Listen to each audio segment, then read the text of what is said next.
So let's get started. And as I said, and online, Chris is going to monitor the chat room, the chat box. We'll try to get to your questions all along the way and afterwards as well. Oh, why isn't that going? Oops. So shout out to the Gospel of John. In the beginning was the budget. So today what we want to talk about is, it could be boring or it could be interesting, but it's really a tale of things done and things left undone. And that's, I'd like to thank Tim Dobbin for giving me that idea. He used that in a very useful presentation that he gave to the vestry last summer on our property situation. And I thought it was very apropos, not only for that, but for really our whole budget process in general. And just a quick question about, where does the budget come from, actually? If you've not been on a vestry, you might not know this, but it comes from all of us. If you're on any ministry, involved in any part of what we do in the church, those ministries present budgets to the vestry. We get them in the late summer and early September, and our finance director puts them all together and gives it to the vestry to take a look at. And so the budget that you're going to see presented today is a compilation of everything that we have asked for as a congregation, as a parish. So it's not the vestry's budget. We're just the manager of it and the reporter of it.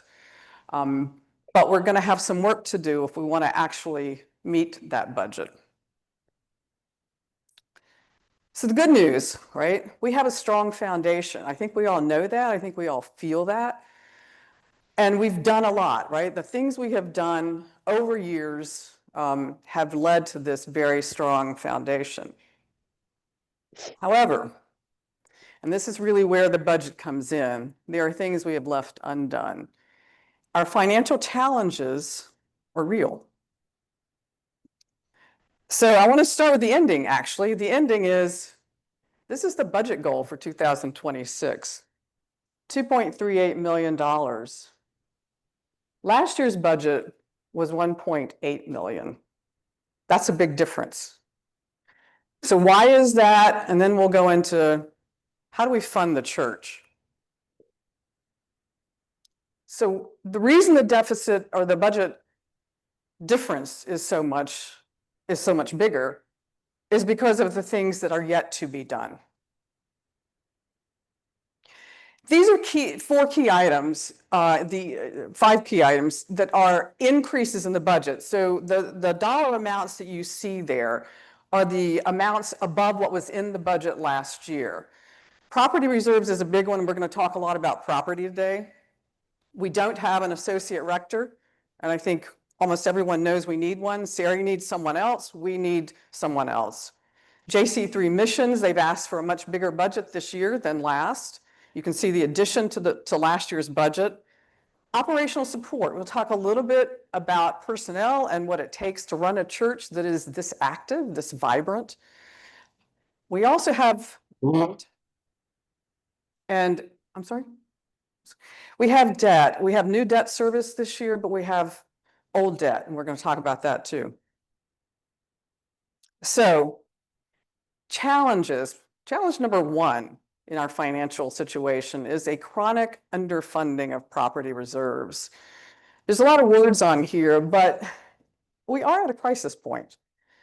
This year, we took out a loan, a bank loan, to replace one set of gutters, and that now adds $35,000 annually in principal and interest to our operating budget for 10 years. And then we have a balloon payment of around $200,000, a little bit more at the end of those 10 years for one set of gutters. And there's 2 other gutter sets that are going to have to be replaced. We are facing major repair expenses in the next 5 years. So the property committee has recommended that we increase our property reserves every year to $240,000. We've been trying to put $80,000 in over the past few years. So that's an increase of $160,000 a year. And let's just take a look at the next 5 years. The property committee is expecting that we need to repair all of these things with an estimate of between almost 800,000 to 1.6 million by 2030 that we need for the maintenance of this building that is our home.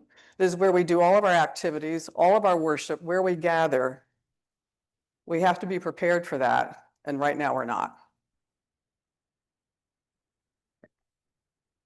The debt status, just the bottom line here is with old debt and the new debt, we've got about $70,000 worth of debt in our operating budget on an annual basis.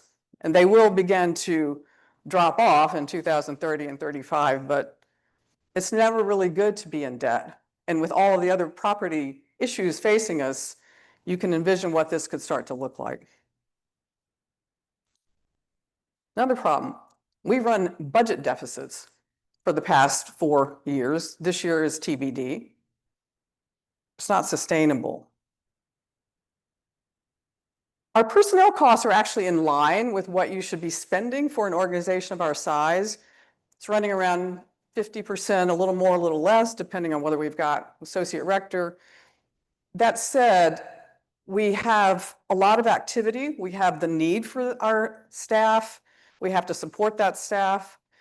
We have increased operational costs. We have a lot more technology that we need. We need that technology in more times for more events, for more activities.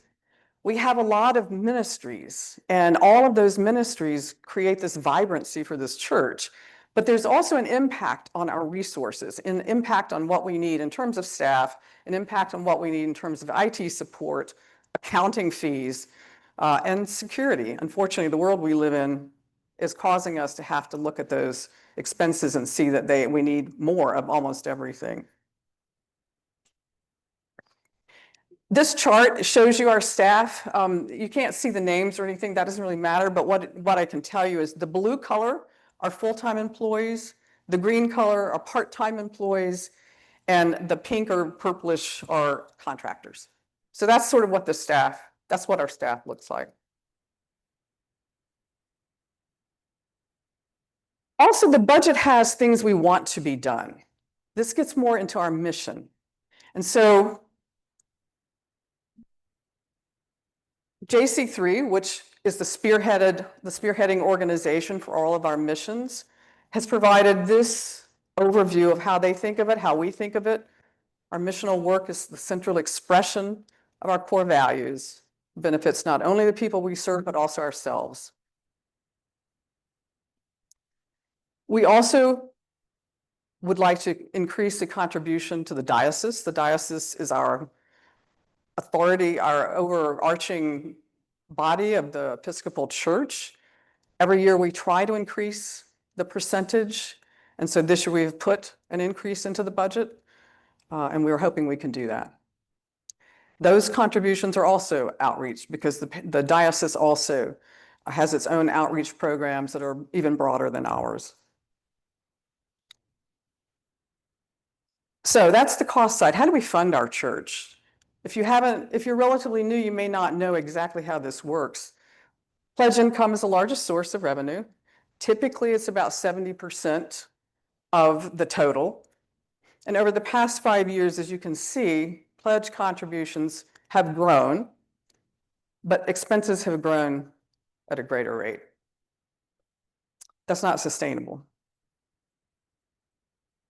There's a lot of numbers on here. It's showing you, starting with 2025 back to 21, the number of households who pledged, the percentage of the overall number of what we were counting as members, which is a little bit of an art, more than a science maybe, but more or less, and then the average pledge starting at the top. One of the things when we were doing some financial analysis that we sort of realized is there's not really a trend here. So there's not really a trend I can point to and say if we do this or if we do that, this will work or this won't work. There's not really a trend. Rental income is the second largest source of income. So we have school, the Oneness Family School, which is the other part of our building. You're talking about Yeah.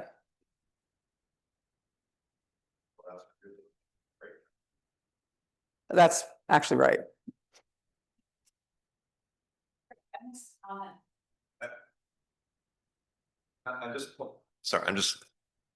guess I'm questioning the comment about there not being a trend. I mean, 2025 doesn't look very good compared to 24, at least so far, right? Well, I guess we're almost Yeah, 25. I mean, I think that's right. I wouldn't say it's a trend yet, though, because all of these other things have kind of jumped up and down, right? Yeah, I mean, There's also, 91% in 23 looked like a pretty good year. yeah. So anyway, I will say, as I mentioned, it's a little bit of an art, not a science, in terms of how we determine the number of households that are quote unquote members. So in other words, the denominator that gives you these percentages is a little bit of an art. So those could be off a little bit, which is sort of why I don't see it so much as a trend. We might have had a few too many or a few not enough, and that sort of thing. But yeah, this year was less than last, right? In fact, we wouldn't have actually gotten to the pledge income that we did without a Close the Gap campaign at the end of the campaign. And that brought us to sort of where we needed to be. Otherwise, we would have been really under for our budget. So the rental income, historically, the Oneness Family School has provided about 18% of the budget. If we're going to make this $2.3 million budget goal this year, their contribution is really going to be 16%, right? I mean, it's got to come from somewhere else, which means mostly pledge income.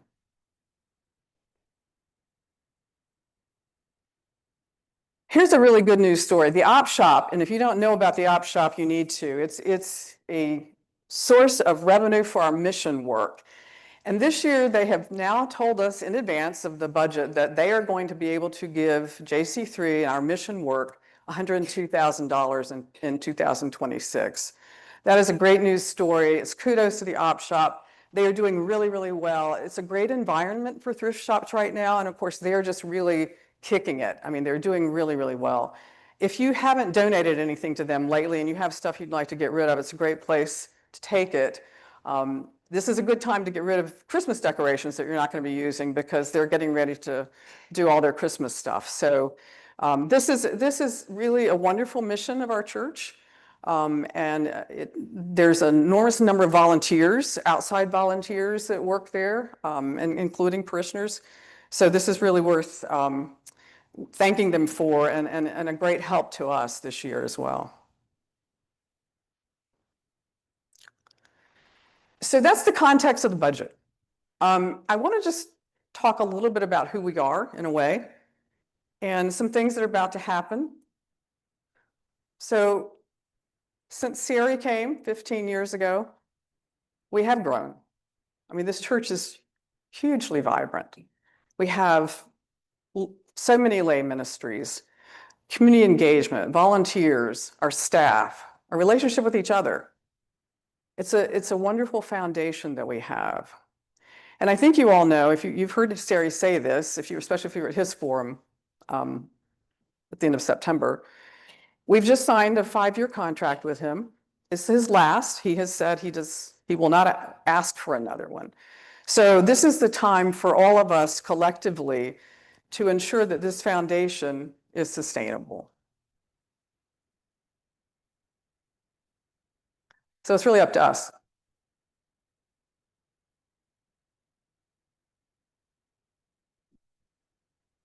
That's the budget goal this year.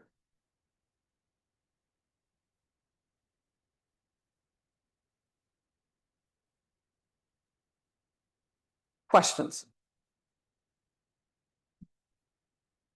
Nicole?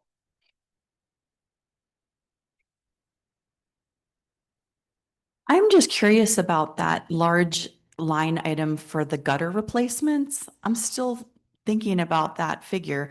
It seemed huge.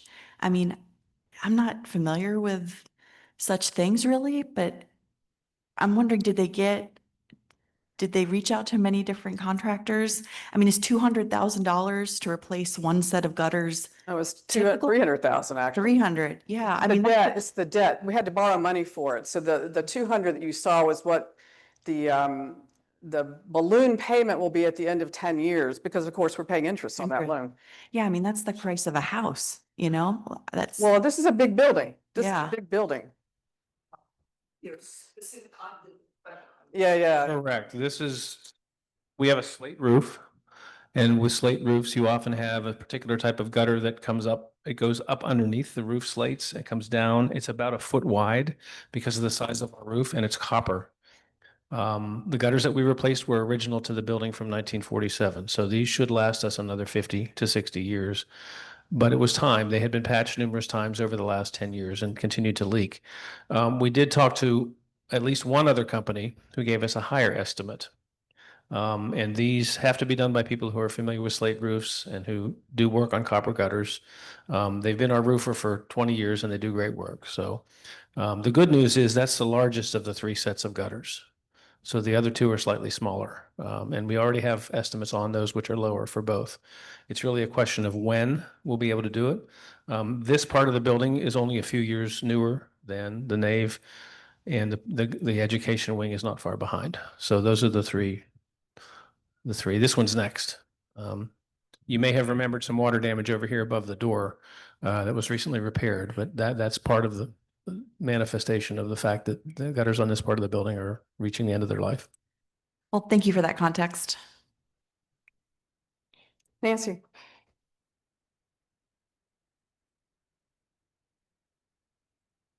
I just have a question of where the kitchen campaign fits in all of this financing. Yeah, well, the kitchen campaign was separate from the budget, so there's no money in the budget for the kitchen appeal. And so that of course is coming from parishioners, but it is outside the budget.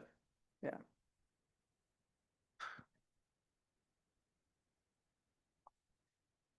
Hi, thank you. Just a question, just based on the presentation, it seems that the only source of money that I see filling the $500,000 gap is from parishioners. Is that true? And so are you looking at bequests or increased pledges, or are there other sources of funding that I'm not aware of for the church? Well, it's largely what we're talking about here would be increase in pledging. I mean, there are bequests that come in, but of course, those are by definition unpredictable, right? So yeah, so it is pledging. We did have one follow-up question online about the gutters, which was, is aluminum an option? And the answer is, for a building of this size and age, no. We would have to replace those twice within the same period, most likely. I don't know that they even make aluminum gutters of this particular type. It's a very heavy, the copper is pretty heavy. So think about how thick a penny is. The whole gutter is probably almost that thick. So aluminum is not really an option, but thanks for the question. Suzanne. All right, I want to thank you for giving us this presentation and this information. It's been a while. I can say that this kind of detail has been given to the parish before a pledge campaign. I really want to commend those of you who worked on this presentation. For those of us who've been at this church for a while, we know the answer is we just need to support the church more. And more people who come who don't know about pledging and the importance of pledging need to learn about that and consider pledging, because it is our home and we have to help keep it up. We have to help hire the staff. It's not funded by anybody else. So I can say for our household, we will consider what we can do to increase this year, because we know it's needed. We know there's a lot of demands for support in this time. For, you know, you've got NPR and everybody else who's struggling, but this is our church home and we will do that. Thank you, Suzanne. And I want to thank Penny actually for sort of inspiring me when she has said to me, ever since she took on the role of interim warden, interim junior warden, that Janet, people need to know what we need. And it really helped clarify to me how to sort of think about this particular presentation. So I really want to thank you, Penny, for that. Becky. So thanks so much, Suzanne. That was so lovely, actually, and well put. And I think that's been my question, going back to that slide that had the numbers, the specific numbers, because I guess that's my question too. And I was able to hear the 9 o'clock sermon, and I'm looking forward to listening to it again, because what's perplexing to me and what I'm wondering is, both from Sari and the vestry, So how can we have conversations to understand, because Sari really called this as a critical inflection point in our church history and calling us to a discipleship and to step into it. And it seems to me that that will be reflected if we are answering that call and that challenge. If we can bump the average pledge up even a little, but it stayed for all of the things that have been happening and all of the changes in the staff and leadership, it's staying about the same. And so I'm really interested in conversations, maybe in smaller groups or at forums or spurred by Sari's sermons about what individually this is asking of us. What does that kind of discipleship look like when we're all struggling in a time of such uncertainty and difficulties, both financially and otherwise? So I'm really hearing the significance of this moment for the church and appreciate what Suzanne said and what you all have done to lay it out there so clearly, because it seems like a big ask that we are really able to do. And so thank you. That's all I have to say. I'm just really moved by both the practicality and the spirit that's so alive and present and vocal in our church. Thank you, Becky. Craig, Sean. Would you want to take it to? Oh, the next one is. Okay. I just wanted to contrast the gutter replacement with the kitchen. One is on budget, the other is off budget, but they're essentially the same type of expenditures, right? Really long-term maintenance for the church. And the difference, of course, is one was financed through a standalone campaign and the other was financed directly out of the budget.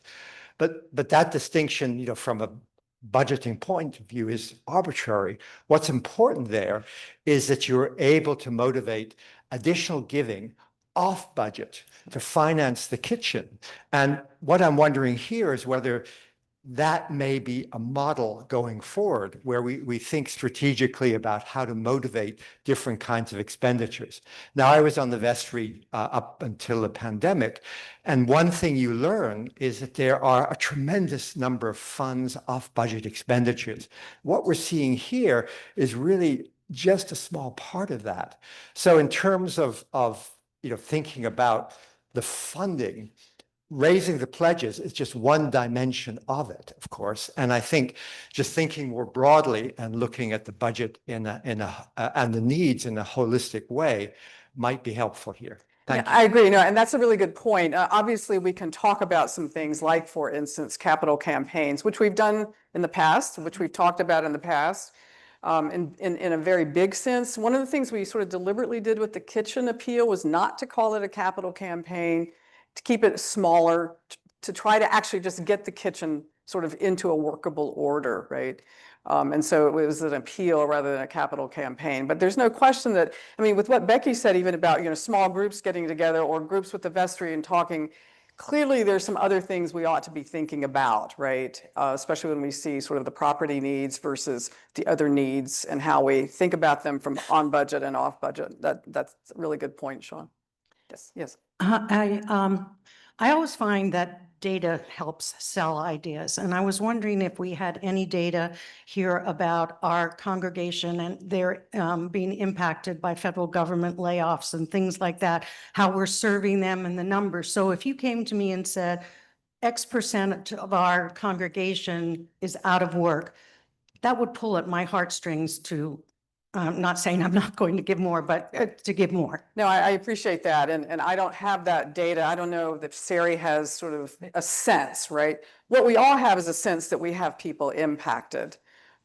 We know people are impacted. So I don't know that we would have the specifics, but there's concerns for sure. Uh, Just want to observe something on the 2025 number. One positive thing is it's the households have gone up. And I really trust and believe in the generosity of the folks in this room. But I think it's also important we keep sight on how do we get more people in this room? And I think that's one of the areas where we really are squeezed is, you know, I really believe that this is a very active denomination. I've never seen a congregation that's been as active in the community, for example, and I really believe that that's what drives people in. But I think just keeping that focus, that'll be the hard part because keeping the funding that's needed for that against infrastructure costs that are unforgiving. And the other detail that I think would be helpful is just, you know, I hear us say we're doing everything we can to manage costs, but what are we doing? Like spelling that out would be helpful to know. No, that's a good question. I mean, in terms of managing costs, that's a good thing for the vestry to think about how to present that information. And we should look at that for sure. No question about that. We did have one question, which I think is the follow-up to Sean's comments. Does the church have an endowment? What is the size and what is the distribution policy to support current operations? And are property reserves supported by designated investments? So we do have endowments. The biggest one is the Norwood Parish Fund, which is not used for operating expenses. We also have the Clergy Housing Fund, which does help us with funding for clergy housing. So that's part of their pay package and it comes out of that fund. That's the only thing it can be used for. We have a music fund, the Joyful Noise Music Fund, that can only fund special projects in the music realm. So the answer is we actually are very blessed with these endowments, but they aren't available for general operating funding. Penny, did you have something you wanted to comment?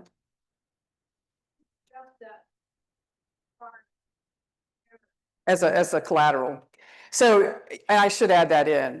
When we took out the bank loan for the gutters, we have used part of the Norwood Parish Fund as collateral. Doesn't mean we can't actually use it as part of the Norwood Parish Fund, but we have to maintain a certain amount in the Norwood Parish Fund or the bank will come after us. But that's not really a problem. The Norwood Parish Fund has grown. It's sitting at about $2 million right now. I wanted to follow up about the ministries.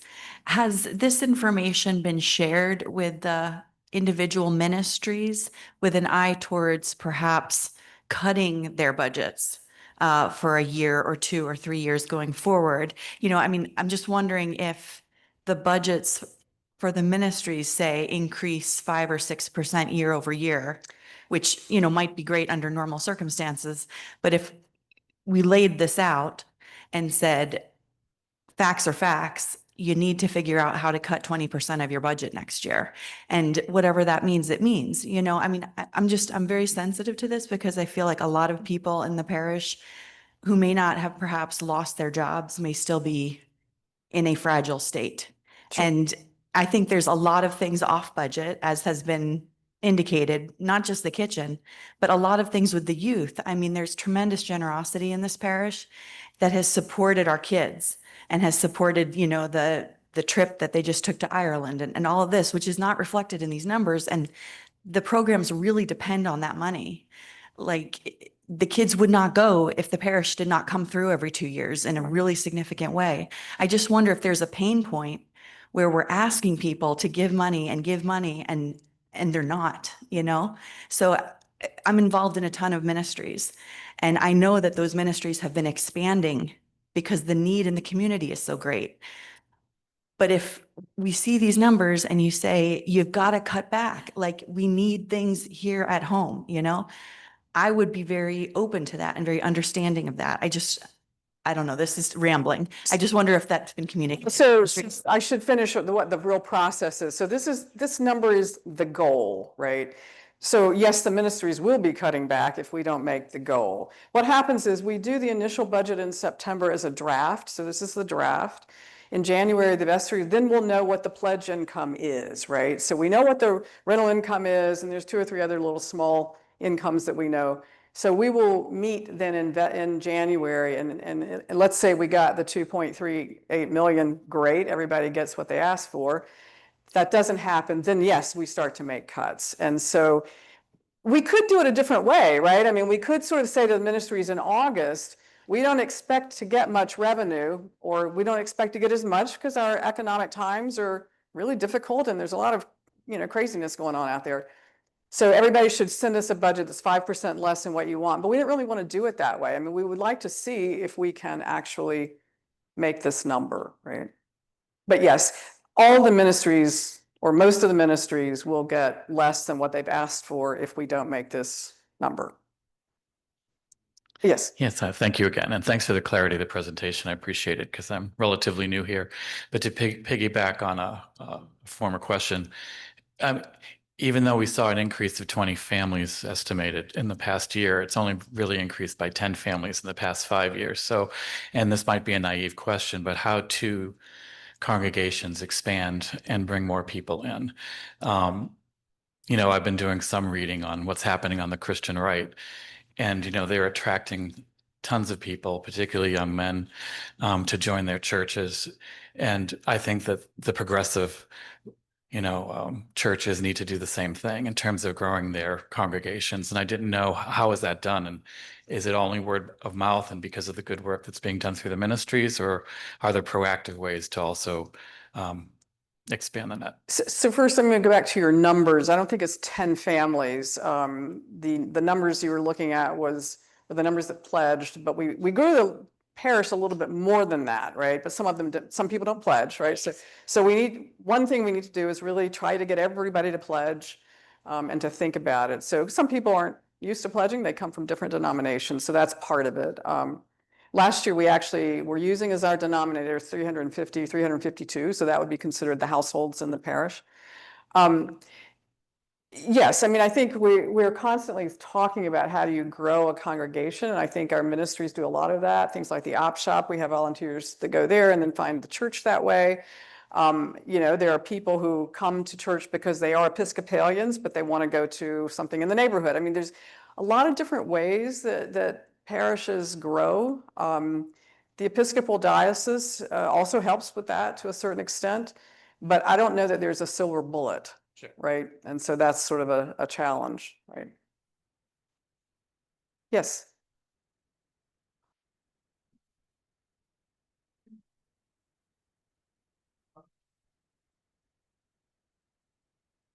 I'm just curious about the process going forward. So if I hear you right, we've got a $500,000 gap, and we've got between now and sometime in January to close that gap to make an official budget. So are there some consideration to reopening the pledge campaign, or? So the pledge campaign is just starting, right? Okay. Actually, we have zero money right now. Okay. Zero. Right. So what'll happen is Sari's sermons are kind of the kickoff, Okay. right? So this week and next week are the moments we all need to really listen. That's the theological component of the pledge campaign. The households will be getting a letter from Sari right after, starting the week of the 19th, after the second sermon. And so this is sort of background for it, but that's when the pledge campaign starts. So we'll be monitoring this now all fall. And it will run through just before Thanksgiving. We try to do this in a relatively short period of time. It's people's attention, keep you focused. Then we get into the Christmas season, which is busy for everybody and especially the church. You will, however, for anyone who doesn't pledge or hasn't pledged yet, we'll get a call from a friendly vestry member at some point after the close of the campaign. We will try to get as many pledges in as possible. So by January, we will know what the number is, right? In terms of pledge income plus our rental income. And that's when we get together and decide on the budget. So that's what will happen. So but right now we have zero pledge income. We have this year's pledge income, but not the 26th pledge income. Or maybe there's one or, I mean, Beth will tell me there's always a few people that do it in advance, but for most of us. Earl. Thank you. I wanted to begin with a preliminary thought and then throw out some ideas. The preliminary thought is that I'm really proud of this parish and the people in it. Kathy and I have been here for such a long time, the years are embarrassing to say, so I'll skip that, just a very long time. We have grown in all the ways that I think that the New Testament tells us we should grow. Caring for our neighbor, deepening our faith. The issue, though, and I think this is an issue in any strong and vibrant parish, is the needs and the reach is always a little bit beyond what we have, and that's healthy. But when the gap gets too far, that becomes a worry. So we have a really great foundation. But this gets to the points, that slide you did earlier, which showed the percentage of households and the increases there. As a business person, I would say, looking at that from a revenue side, I need more of my customers to come in more frequently. I need for them to buy more product, and I need more customers. So in a church, we're not for profit. We're supposed to be giving out, but 278 to 289 and some perturbations in between suggest that the pledging population has increased. The average pledge also gone up, but there have been perturbations in the middle. So if you look at how do we get more from parishioners who are already active in the church, the tools of today tend to be large meetings and wonderful information that's sent out electronically. But is there room for a more personal touch? And when we think about that question and others, is this a one-year phenomena, or do we need to change our long-term attitude towards fundraising? So can we add a personal touch?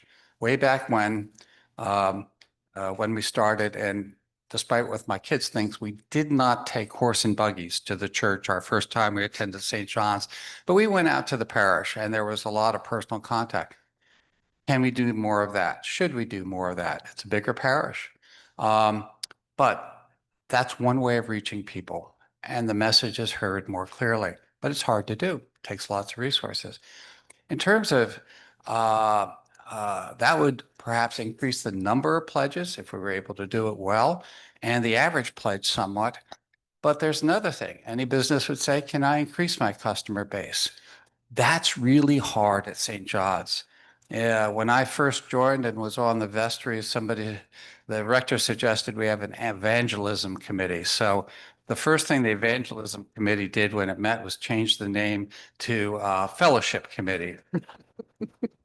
And I learned a lot about the church from that I have not unlearned. But the way somebody mentioned the Christian Right, they reach out to people. They make it known that they want you to attend. We're very gracious about the people who are willing to walk through the door, and we have great follow-up, better than we used to. But what do we do to encourage people to visit? Might we have an open house sometime for the community, just to share it and be frank about what we want you to do? If you feel at home, please come back. These are ideas. I don't know that they're practical for this year, but I'm throwing them out as to whether we need to have some self-assessment about a long-term path, because what we're doing right now with all the diligence, all the wonderful information, is we're sort of managing the situation, but we're not really growing to the need. So I would suggest some further thought on that in an already busy schedule for the leadership I know. No, I think that's great, Earl, and I think you've just nominated yourself to be chair of the committee for the long-term sustainability. I'll be in touch. I've got your name, and I know how to find you. But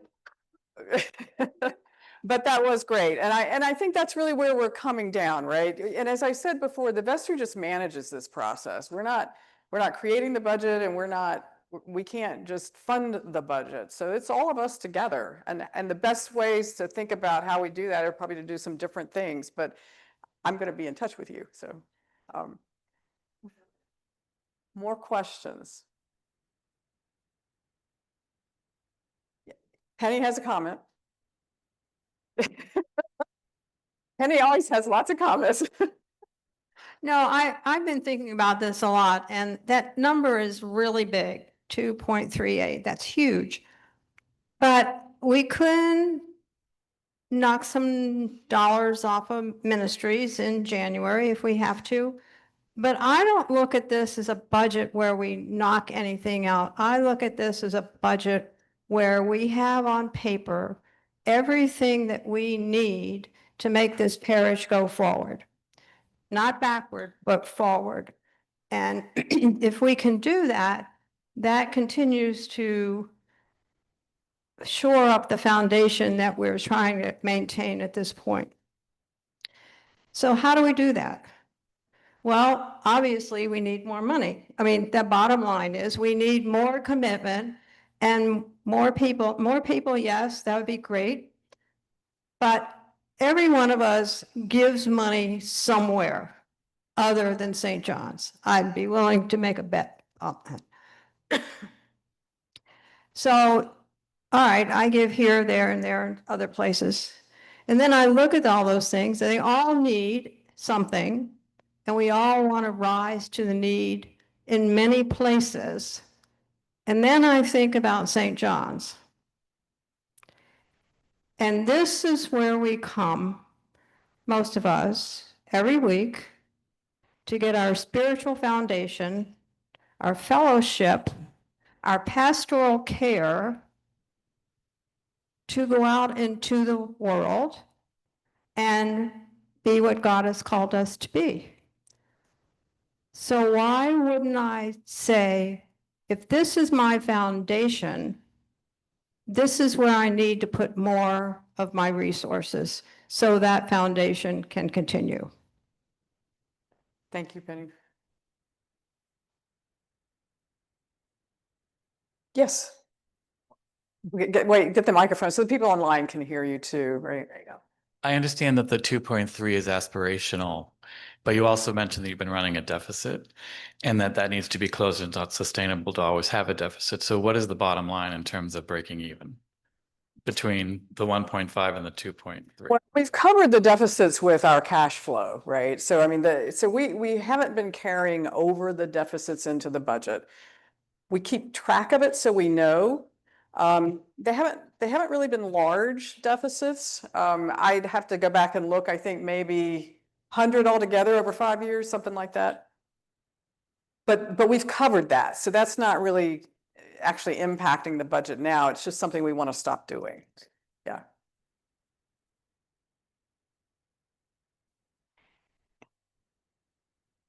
Are there any other questions? Anything online? Or they're in with a more hopeful note here than numbers, or more interesting note, I should say. Well, listen, yes. One more question before we close. She's getting it, Parker. I don't know. Yeah, this is on. When someone made the comment about you give to, Penny made the comment about you give to all different funds other than the church organizations. Sure. But I can't think of any place that you get more bang for your buck than here. And you know exactly, you can see on the ground where it's going, how it's being spent, and how it's felt around the community. Thank you very much. I appreciate that. That's a hopeful close. Thank you, everybody, for being here. The vestry will be in touch. Sarah will be in touch. I really appreciate your attendance. But if you have any other questions, find a vestry member. We're all happy to talk to you about it. Thank you.